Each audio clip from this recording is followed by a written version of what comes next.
Praise the lord. ప్రార్థన. పరిశుద్ధ ప్రేమ కలిగిన తండ్రి నీకే వందనములయ్యా. దేవా, గడిచిన రోజంతా నీ రెక్కల చోటన కాచి దాచి కాపాడా ప్రభా.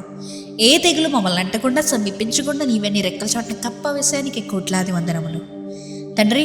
ఇదిగో అయ్యా, ఈ సమయంలో ప్రభు ఈ ప్రార్థనలకి ప్రతి ఒక్కరి గురించి ప్రార్థిస్తున్నామయ్యా. దేవా, వారి జీవితాలు ఈరోజు ఎన్నో రకాల శోధనలు గుండా, వేదనలు గుండా, ఇబ్బందులు గుండా, బాధలు గుండా, ఆనందములు గుండా వెళ్ళుండొచ్చయ్యా. కానీ ప్రభువా, ప్రతిదీ నీ చిత్తానుసారంగా నీవు అనుమతించినదే మా జీవితంలో జరిగిందని మేము ఆశపడుతున్నామయ్యా. దేవా, నీవు అనుమతించకుండా దేవా మా జీవితంలో ఎవరు ఏది దొంగలించలేరయ్యా.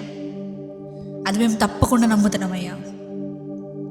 దేవా, మమ్మల్ని ఆశీర్వదించయ్యా. తండ్రి, మా జీవితంలో ఉన్న ప్రతి కొదువుని తీసివేయండి అయ్యా. ప్రతి అసమృద్ధిని తీసివేయండి ప్రభువా. దేవా, మేము బ్రతికుండుట నీ కొరకే అని మేము సాక్షిగా నిలబడడానికి సహాయం చేయ్యా. మా జీవితాల్లో గొప్ప సాక్ష్యాలు లేవనెత్తమని అడుగుచున్నామయ్యా. తండ్రి, మాకు సహాయం నీ వల్లనే దొరుకుతుందయ్యా.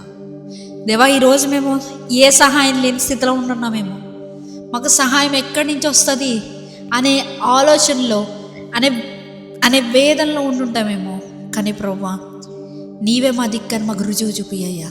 దేవా, ఇదిగో అయ్యా, ఈ సమయంలో తండ్రి వారి జీవితాల్లో దేని కొరకైతే మా జీవితంలో ఇది జరిగితే బాగుండు అని ఆశపడిన ప్రతి ప్రాణాన్ని తృప్తిపరిచే దేవుడు కనుక వారి జీవితంలో ప్రభు నీవే కార్యం జరిగించు. ఈ రాత్రికాల సమయం అంతా నీ రెక్కల చోట కాచి కాపాడమని అడుగుతున్నామయ్యా. రేపు ఉదయాన్నే లేచి వేగరమైన మందిరానికి వెళ్ళేలా సహాయం చేయమని నజరేయుడైన యేసుక్రీస్తు నామములో అడిగి వేడుకొనిచున్నాము పరలోకపు తండ్రి. ఆమేన్.